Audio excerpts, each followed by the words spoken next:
Welcome to Dr. Dempsey Unplugged, the podcast for entrepreneurs, dreamers, and doers who are ready to elevate their mindset and business success. Hosted by me, Dr. Angelica Dempsey. This show is all about breaking through mental barriers, stepping into your potential, and turning your vision into reality. Whether you are launching a business, scaling your brand, or simply looking for motivation. Each episode is packed with actionable insights, expert strategies, and raw conversations to help you thrive. Tune in weekly to unlock the mindset shifts, productivity hacks, and success habits you need to win. I'd like to introduce my amazing guest, Angelica Dempsey.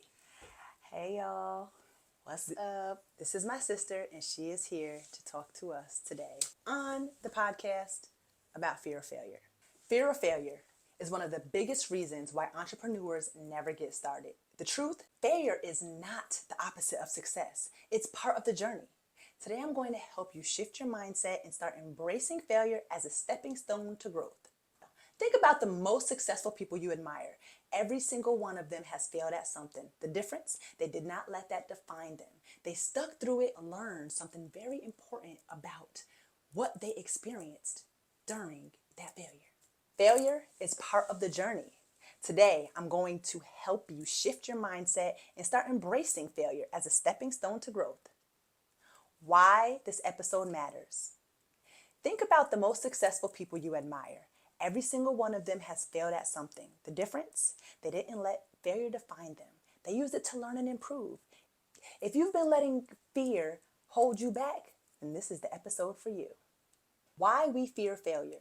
Psychologically speaking, our fear of failure often comes from childhood experiences, societal pressures, or comparing ourselves to others.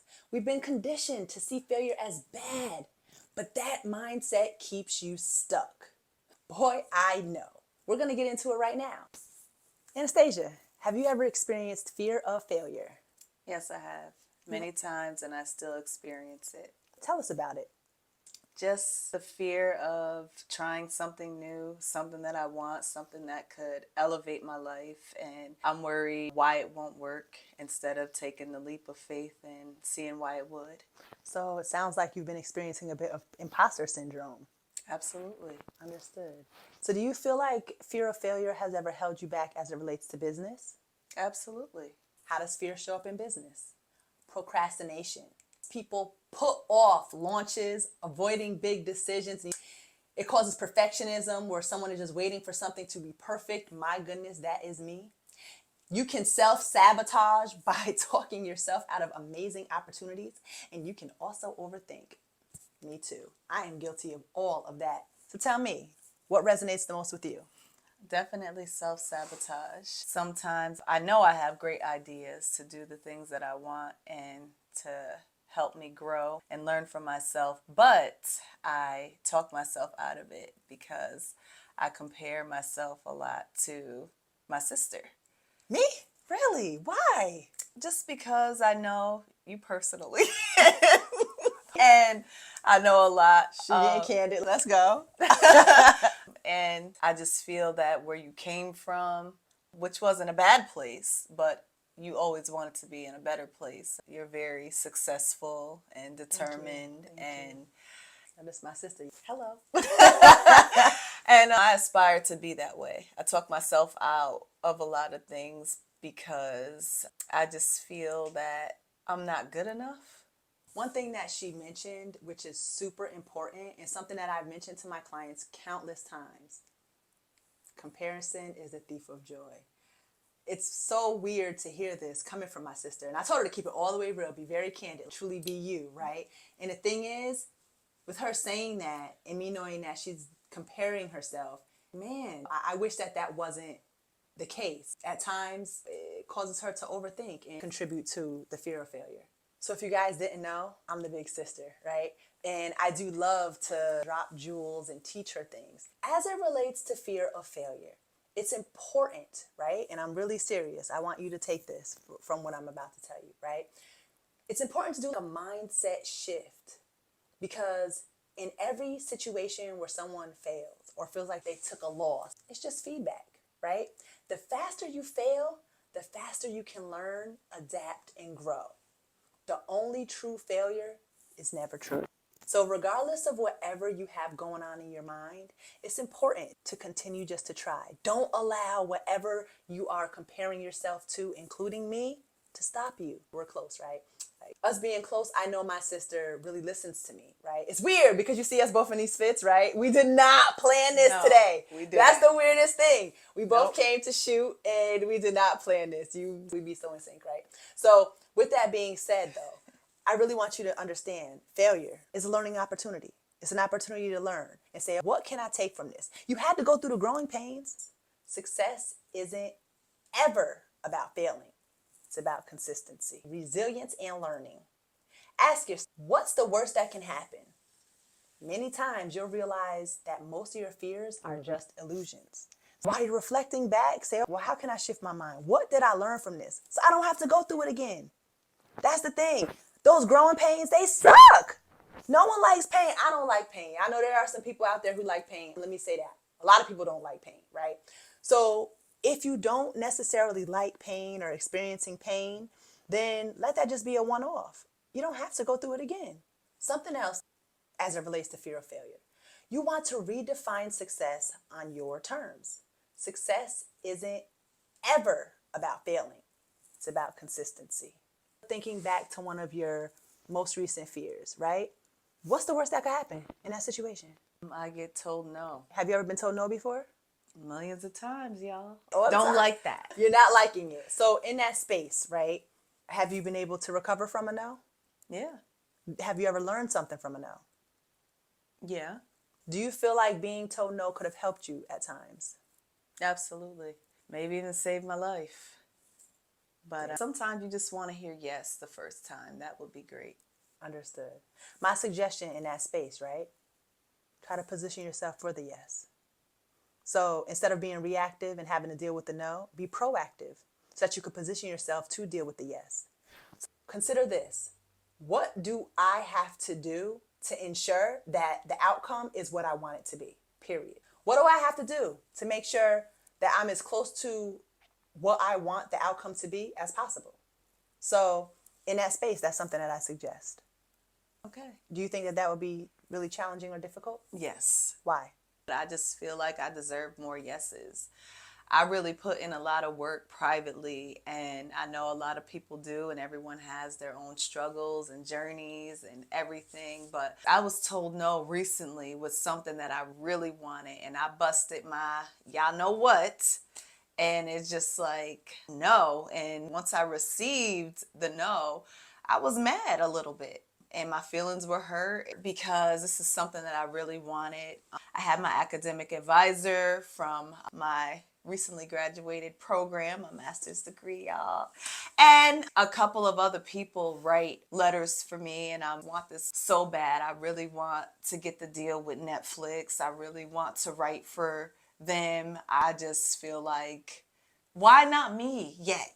But it's not my time. But when it is, you heard it first. You heard it here first. So my feelings were hurt, and I did not tell my sister about it. Actually, this is her first time hearing it. And the reason why I didn't was because I know some people can relate. They don't want to tell constantly what failed with them. They want to be equal. And I'm like you now, but I'm me. And that's just how I feel personally. But my win is coming, and I can't wait because we're going to celebrate, period. It saddens me to hear this. I do feel like you can still get that deal. The question is, what do you have to do to position yourself to get that deal with Netflix? Period. And we could talk about that offline. Can you tell us about the first business that you've ever started?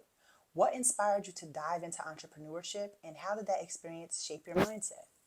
Yes, it was between 2014 and 2016. I was in a relationship at that time, and we were going to sell bundles of hair, and I registered an LLC, delving deeper into teaching. There wasn't money coming in like that, and then I just kept booking the early morning. I started getting nonstop, constant bookings, even still until this day. So just to sum it up, I just kept going, kept pushing, kept moving and grooving, and now booked every day, all classes that are available. Busy. But it took years for them to really like see my potential, because it was there for me. I was up waiting and ready for them. Hey, question 2. As you talked about it, every entrepreneur faces challenges. What has been one of the biggest lows in your business journey, and how did you overcome it? I believe students saying, "We like you, you're very nice, but we're not learning what we want to learn." And I wasn't really understanding or receptive at the time to hear that type of criticism.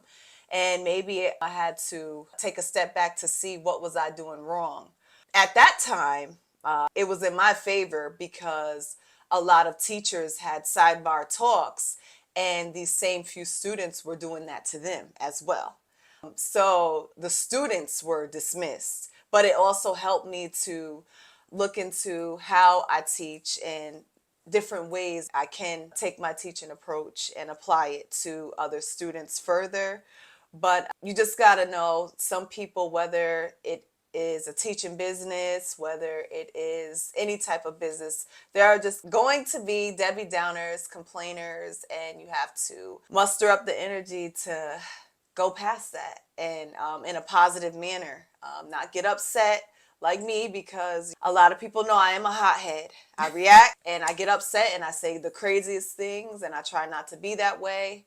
I'm just being transparent, y'all. This is me. I would just always react. It's not always about me, and sometimes I do need to listen. Sometimes I do need to be checked respectfully. Definitely Yes. understood. Thank you for that. What mindset shift has been the most critical for you as you've grown in your entrepreneurial journey? And how did it impact the way that you approach your business? My self-discipline, self-talk, self-respect, and respect provided to others. It helped me because I've grown to learn that as long as you keep applying yourself, it helps. Next question. What was a high point in your business journey where everything seemed to click? And how did you use that momentum to prepare your business forward? And I was able to do the whole lesson, my whole course, everything the way I wanted to do it. And that just made me feel great. It went my way. They basically said, "Anastasia, you have the qualifications, you have this, you have that." I was really happy. And once I realized that I am qualified, I knew that I'm destined for greater things. Thank you for that. Yeah. Next question. How do you maintain resilience? I talked to my sister and my dad. What are some habits or practices that you've developed over time to help you stay focused on your long-term business goals? Well, this really doesn't have to do with business, but it does. Completing my master's degree, because I felt like it was me versus me. Nobody was going to come and save me to do it. I had to be the one to do it, and I was able to apply that to my life, to business, to what I really want, and just keep trying. I failed mad classes. It was just some things I wasn't understanding. I was doing my homework because you got to pay for college. We all know that. So I wasn't slacking. So I am that keep it real big sister, and I feel like the birds of a feather, we're going to just keep it there. I used to get on her all the time about that. I feel like from my perspective, right? And I understand my perspective wasn't your reality, but there were many distractions because I feel my sister adopted this behavior from a young child of, I'm going to act like I don't get it, and then I'm not going to get it so that I don't have to do it. But sometimes I really didn't. Like, And some I stuff believe was that. really hard, and I'm asking the teachers, what is this? And they are explaining it differently, and I was just getting so frustrated. So I have to, in some way, disagree, only because she would come to me for help with her schoolwork. As the big sister, if you know me, and I sometimes can be very no nonsense, right? She was my first child ever had. Then I had 2 boys, which were my brothers, because I'm the oldest, I said, of 4. And with that, though, when I would get on her, for real, talking to her, stop playing, put your phone down, this, stop that, don't answer that phone call from your friend, I don't care who it is, tell them I said. That's how I would give it up to her. Guess what? The grades raised. She started to do better. I feel like my sister was distracted, truly, if you know her. And I feel like she could have done better, and her acting as if she cannot do certain things, she got away with that a lot, especially in my family. And as I became an adult, I learned that she would just do that as her default so that she didn't have to do it. And used to do the language, it just pissed me off. But I get it, because I admired her ability to say no and I can't and all this. In my family, they wouldn't let that fly with me, but for her, it became okay. So the one thing that I think with her is it was distractions. Would you agree? To some degree. I definitely would. I just essentially lived alone. So because of that, I didn't have any friends, and all my friends are on the phone. I want to talk about what's happening. I want to be in the now, but the now wasn't. But you can't do your homework, getting your master's degree, and apply that attention to that and be on the phone, still watching the shows, ratchet shows or whatever. No shade. I love ratchet. But the point is, the point is, if you want to elevate, then you have to elevate in all areas, meaning you have to prioritize. And that's just me. Again, like I said, I'm the big kahuna, and I guess you guys get to see the raw, real. This is my sister playing with her life, and I didn't like that, but I'm not gonna. And then at times too, as a younger sister, your sister, you guys are cool and close enough. I was just thinking, oh God, you gonna help me? You just being bossy. We different. This is how you run your life. This is how I run mine. What's tea? What's up? But she's coming to me for help to complete her degree. Something that a lot of y'all don't know. I do have a doctorate degree, and I graduated with a 4.0. With that being said, though. See, that's what I like. She comes to me because she thinks I'm smart. I was very disciplined. And I feel like that's something that in that moment those moments when being she came disciplined to me, is part of being smart. Very smart. Potato. I wasn't disciplined, so that was dumb. Clearly. I didn't say I was dumb. I said that was dumb. The reality is, in this situation, that I just felt like she needed more discipline. Not because she lacked intelligence. It was because that was just a learned behavior and a learned behavior pattern. We ain't even going to get into that because y'all going to see us going back and forth like sisters. Trust me, because we will. And she's not going to stop, and I'm not going to stop neither, because that's what it is, right? So, next question.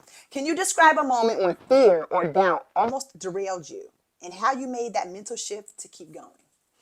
Yes. Once again, I hate to say it, but getting my master's, the fear of thinking, I can't get this. To be raw and uncut, this shit is too hard. I don't want to do this work. This is hard. I thought about my sister a lot of times when it came to her playing basketball and getting up super early, things I didn't even know about, going down to the basketball court, practicing, and that's why she was better than everybody. She would smoke anybody boots. That's my opinion, but it's actual factual. Today. And I didn't know that. That has nothing to do with what she asked me, but yes, just getting my master's and realizing I got to get it. It's not going to come get me. So because of that, I had to do what I had to do or fail. That's it. It's not high school anymore. The teachers are not going to chase after you. I had to do my part too, because I take accountability now, because I should. And that's what got me to where I am. Period. Next question. In what ways has failure helped you grow as an entrepreneur? Can you share a specific failure that led to a breakthrough or new opportunity? Well, it helped me grow by just continuing to climb and know that I'm worthy of what I want. But I didn't fully grow. I'm still growing because I need to discuss more of what I'm worth in regards to compensation. And for me, I don't really like conflict within business, any type of job, because being an entrepreneur is still a job. So whether you run it or you're being ran, it's still a job. And I'm not fully there yet, to be honest with y'all. So I don't really have the correct answer that you may want to hear. I'm just... your answer, whatever that is. That's my answer. Sorry. It's cool. That's my answer. I'm still trying there. And that part is the truth. I'm still trying and I'm still shaking and baking. This is somebody I look up to. If we didn't get along, I wouldn't be here. So I'm here. I appreciate you coming. One thing I tell her, there's many things that I actually look up to her for, and things that I really admire about her realness, her rawness, her being unapologetic about certain things. I'm still trying to get there. I really am. She there though with some stuff. Let me tell y'all. I'll let her tell it, but let me tell it. I'm going to just leave it like that. She got better, and I'm proud. I'm a work in progress. That's how I feel about myself. But that's a whole nother topic on a whole nother day. We're definitely going to bring her back. Next question. Looking back, how has your definition of success evolved from when you first started your business to where you are now? That is making me really sad. because I was, before any business or I could think about any business, I was real fucked up. I felt like I lost everything. I felt like I didn't have anybody. And I just, like, once I seen that I could do certain things by myself, I did it. And you know what I'm saying? I'm about to pay my car off at the end of this month. And I don't even, it's a lot, my bad. I didn't even know I was going to cry. It's okay. We could. I'm slobbing, my bad. This is a lot. I can't. Oh my gosh. I just, what was the question? My The bad. question. It's okay. We can remove that if you want. No, keep it. This is me. It's what it is. She's all the way real. Looking back, how has your definition of success evolved from when you first started your business to where you are now? I was at a real low point, so everything I do was in low point manner. And then when I started to realize that I was somebody again and I was able to do stuff, travel, go here, go there, and get to the bag on my own, whether it started as a small bag to grow to a bigger bag as a bag. And that's just what it is. And I felt like entrepreneurship got better when I got better. And that's just period. Thank you for that. And thank you for being so real and so raw. Of course, as her sister, I have my own interpretation of her trials and triumphs. And she's been through some things. Let's just say that. She has been through some things. And I'm sure she'll be back multiple times. Thank you for that, for real. Because I do feel like that can help someone who feels like they are really down in their luck and they can still make it. She's been through some things, and I appreciate you telling your story and feeling comfortable enough to share your story here. You've heard it first, for sure. What is the best piece of advice that you've been given during your journey, and how do you apply it today? Just the step you want to take it, even if you have to take it time and time again. And that is real. There was a book that my dad gave me, and I could not get through it, but I could get through all the hood books or books that were more appealing to me, but they didn't apply pressure to my life, just stimulated my mind for what I wanted. It was a selfish desire, but then I got through it, and then that was just another hurdle for me to jump through and land on the success side. Just do what you have to do for you, because that's it. Nothing more, nothing less. And then you can pay off your car when you be an entrepreneur and get litty. That's right. Period. You heard it first from my sister. Thank you, first and foremost, for joining. It was really great to have you here. I'm very blessed to have you as my sister be able to come and be on the podcast and to talk and to share your story. And I'm definitely hopeful that it touches somebody out there in a way where it allows them to push forward and to try to be an entrepreneur as well. Thank you. You're welcome. And thank you for inviting me as well. You deserve the praise and thanks as well, too. And wanting to see people's stories, tell their stories, their truth, their realness, the rawness, thorough, uncut. That's dope of you because you help people. That's what you do. Thank you. I really appreciate that. Well, please stay tuned. Until next time, this is Dr. Dempsey Unplugged. Period.